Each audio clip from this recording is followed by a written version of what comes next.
Sean. And I am Christy. And we are Long Honeymoon. This is the Loho Show. And today we are once again joined by a special guest, and that is baby girl, the Chihuahua. Say hello, baby girl. And we've actually got a great topic for you today, the interior of our Airstream. Why we changed our interior, what we changed, how we changed it, and what we learned.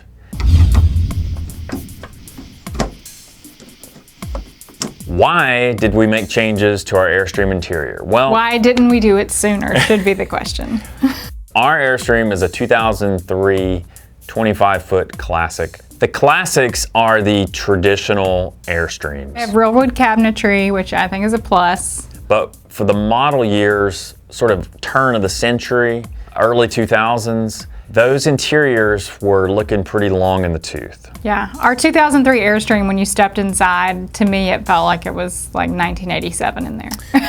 You could have shot an episode of The Cosby Show in our Airstream. Just bring the Quaaludes.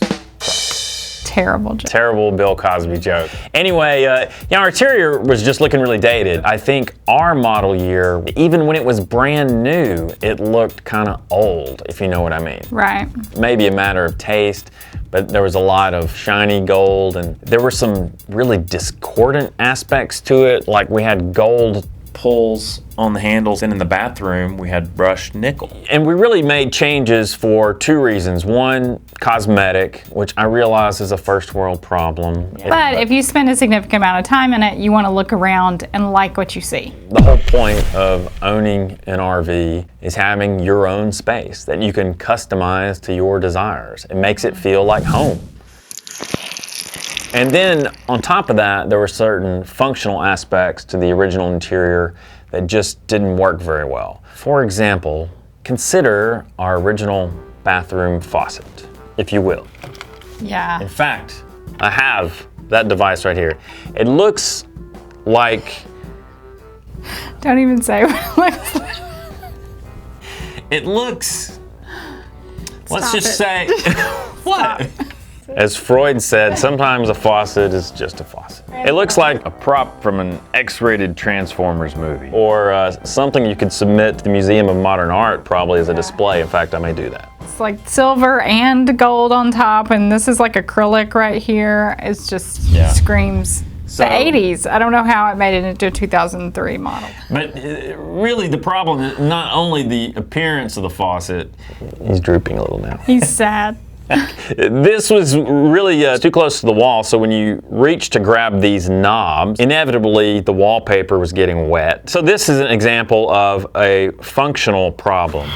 And with changing that, we changed the backsplash because, like we said, turning that faucet on and off when your hands are wet made the wallpaper peel, and that was really attractive, let me tell you. So when it came time to pick a new faucet, we went to our local big box home store and we bought a new faucet. Longingly looking at faucets. By fisted. That's slightly offensive. I really don't recommend that you do this. No. I think unless you're very skilled with plumbing, then you're better off getting an RV faucet if you want to swap out a faucet. RV sinks normally do not have an overflow feature, like most sinks do. Most sink drains that you purchase in the store are overflow drains, and so those don't work on an Airstream or an RV for that matter. Your best bet is to get an RV specific faucet, but thanks to the brilliance of Christy's father, we were able to make a residential faucet work in our space. Okay. Now with regard to the backsplash, originally we had wallpaper, which, as we've explained, didn't work very well. There are a lot of different options when you're choosing a backsplash. We found this stuff that's sort of a fake metal, basically. Yeah, it's basically a thick plastic.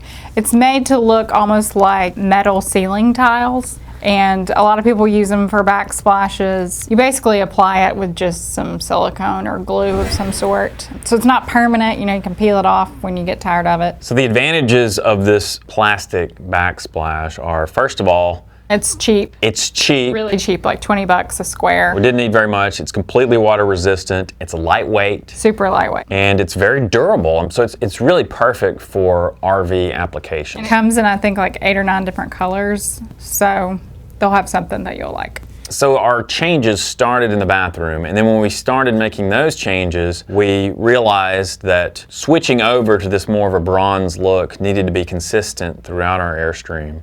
So we bought a lot of bronze door pulls and cabinet pulls, that sort of thing, handles. And that really helped a lot because all of those were gold before, and now they're all bronze. So it just sort of toned down that sort of 80s goldness that we were really kind of overwhelmed with in there. And our cabinetry is kind of a golden oak color, and we've thought about staining the cabinets darker, but that would require sanding them all down, and honestly, I don't want to sign up for that project anytime soon because I know it'll be a major pain in the butt and a major mess. So changing that gold hardware to bronze, I think really sort of brought out some of those brown tones in the cabinetry. And there were some other items, for example, the towel racks in the bathroom we changed to bronze. All those to bronze. So we were moving things to more of a warm look rather than the bright, shiny gold. Right.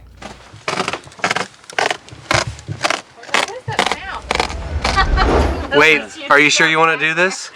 Go for it. All right. Unless you'd step back. This is where we make the commitment, isn't it? There's our wet floor. Look at that. Yep. Wow. Our original floor in our Airstream was carpet. If you've watched our companion video to this video, you've seen the detailed process of how we changed the floor. Due to an unfortunate flooding problem in the Alaska rainy season, we ended up ripping up the old carpet and completely putting down a new floor. It's basically laminate wood flooring made by a company called Pergo. The floor was installed by Vinny Lamica Yes. of Vinny's North Bay Airstream Repair. Yes, he's wonderful. He's wonderful. Lifesaver. And he did a great job, and the trim was installed by Harry's Airstream Repair, Chrissy's dad. So we should give a big shout out to Harry for Yeah. laying his hands on our Airstream and, Yes. and finishing out the floor.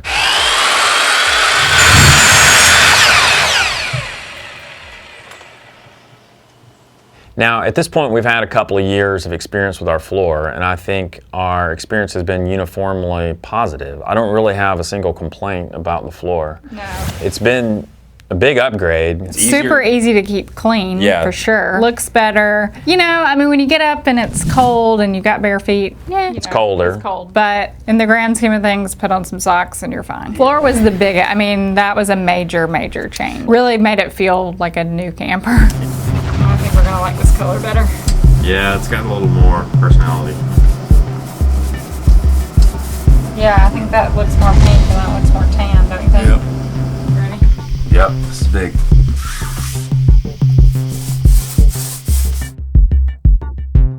But there was still more to do to really de-80s-ify Yeah. our Airstream. If you look in the original shots of our Airstream, you'll see wallpaper. The wallpaper was just average. It was nothing really wrong with it. No, it was just it was bland. just bland. It was kind of like unseasoned oatmeal. It was meh. I think is the.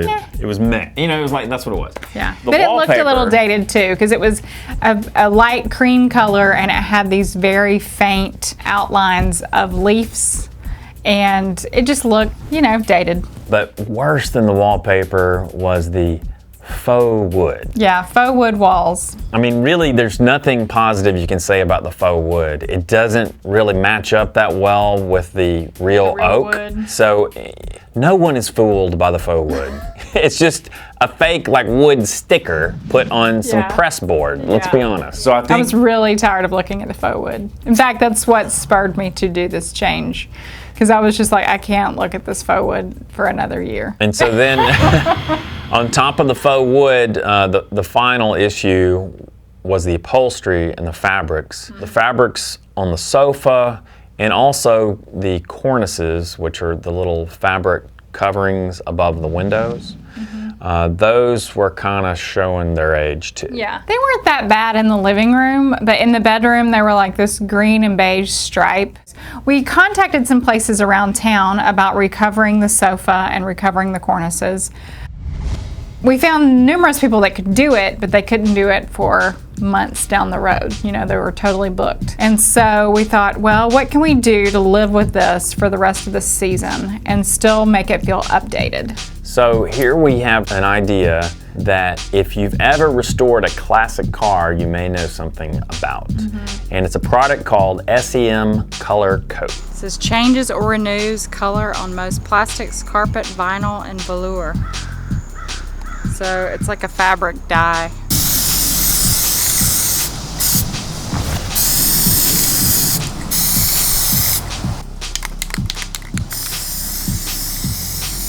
My dad restores classic cars, so he had used this product before on some interior carpet and some vinyl seats. And we went to a local auto body shop that sells these, and it comes in about, 30 or 40 colors. There's a lot of options. Yeah, a lot of the car guys use this. This is an old can that I used maybe 10 years ago when I was working on a classic car. It's basically like a spray dye. You use it like spray paint, Yeah.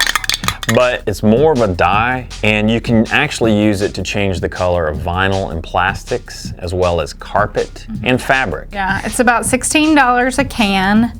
We used a total of 3 cans. We basically painted the cornices, and our cornices have 2 parts. There's the outer part that connects to the walls, and then there's like a little interior trim piece that's like a contrasting fabric for, you know, decor purposes, I guess. So we use the color coat for those outside pieces that connect to the wall. This was actually, in my humble opinion, a fairly brilliant solution. Yes, it was. It's relatively low cost, and it will completely change the look of an item. It does leave whatever you spray a little bit rough to the touch. Now you can take a brush and sort of brush it as you're spraying it, and it will soften it up. So what we did is the part of the couch that you sit on is a pattern, and it had 3 or 4 different colors in it. So we chose the darkest color out of that pattern, and that's the color paint that we bought, a complementary color. And so we basically sprayed the arms of our sofa, and we sprayed the kick plate that covers the drawer that pulls out. And it looks amazing. Yeah, compared really, to how it used to look. I mean, it is a major, major improvement. And it was $45. We'll put up a link to this stuff. You can buy it online, and you also might find it in like automobile upholstery shops, that sort of thing. It's kind of a specialty product.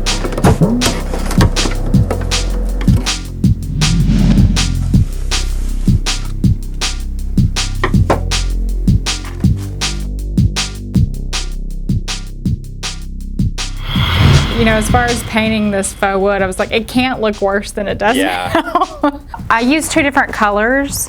For the lower portions, like the drawers around the bottom of the bed and some of the lower cabinetry that is down around your feet, I used a darker color. I bought 1 quart of paint for that, and I haven't even used half of it. And then for the walls that covered the wallpaper, the bathroom, the faux wood in like the hall kitchen area, I bought a gallon of paint, and I probably used maybe half of it. And I did 3 coats on every surface. The paint did have a primer mixed in with it. If I was doing it over, I would have done it a little bit differently. The wallpaper was fine because it has a texture to it, so the paint stuck to it fine, and I don't think it's going to come off. But the faux wood part is really slick, so if I was doing it over, I would have bought a heavy-duty primer, and I would have painted all of the faux wood with that first, and then just painted 2 coats of the color paint on top of it. So the effects now are particularly dramatic because we've changed backsplash, door pulls, faucet hardware, floor, wall color. Like, we've gone through bit by bit, changing everything that we didn't like about the interior. Right. That is loading the bottom. And the other thing we did with the cornices, I told you I spray painted with the spray dye the cornice pieces that attach to the wall, but the little insert pieces that are the contrasting fabric, I went and purchased new fabric and I recovered those. And I have to tell you about how we found the fabric. We were at a local fabric store browsing the different options, and they had a table of remnants or scraps of fabric. And sometimes you can find really large pieces of fabric on this remnant table. How much was it? It's a grand total of $15.68. Can't beat that. Pretty good. It's a really nice kind of beige and brown houndstooth material. And I'm sure when it was on a roll, it was probably at least $40 a yard, if not more. And with remnant pieces, they charge $5 a yard. So they had 2 yards and 7/8. It's almost 3 yards. So almost 3 yards of fabric. And so it was a little under $15. So we got all that fabric for 15 bucks. yeah, and I've got enough fabric left over to sew a couple of matching pillows that I'm gonna put on the couch.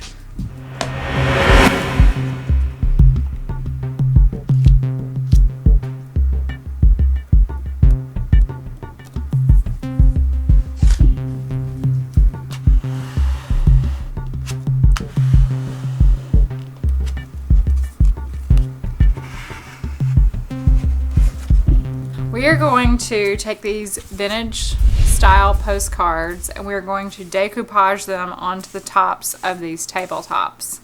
And then we're going to seal them with a polyacrylic sealant to make them hard and waterproof. I am painting the side table with a layer of primer.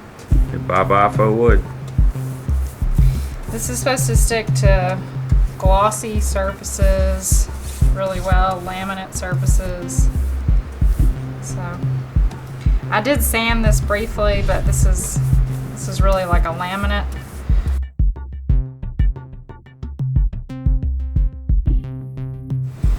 Mod Podge.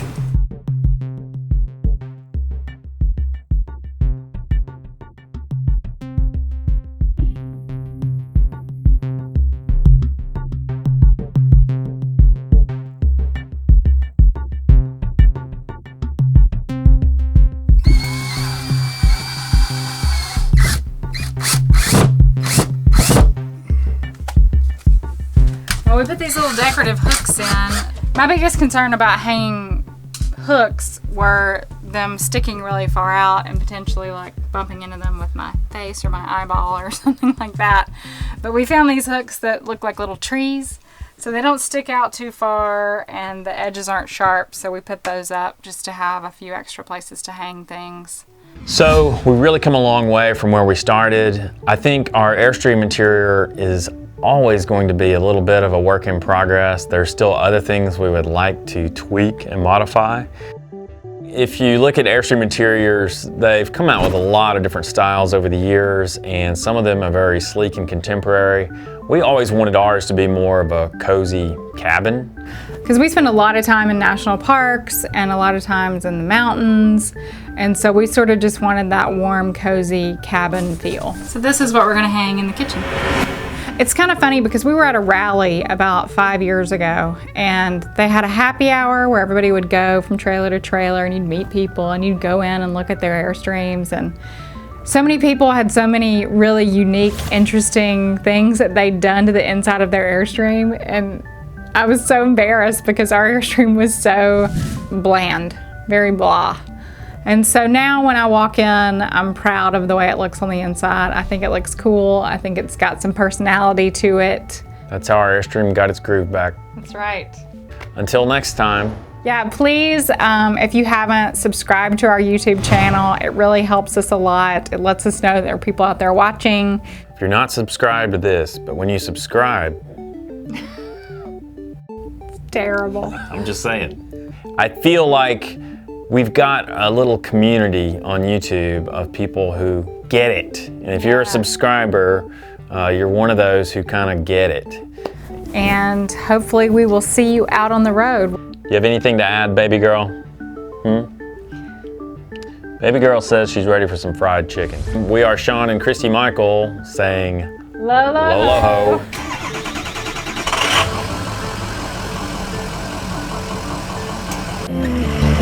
If you liked the video, give it a thumbs up. If you disliked it, give it a thumbs down. Feel free to leave a comment. And of course, don't forget to subscribe.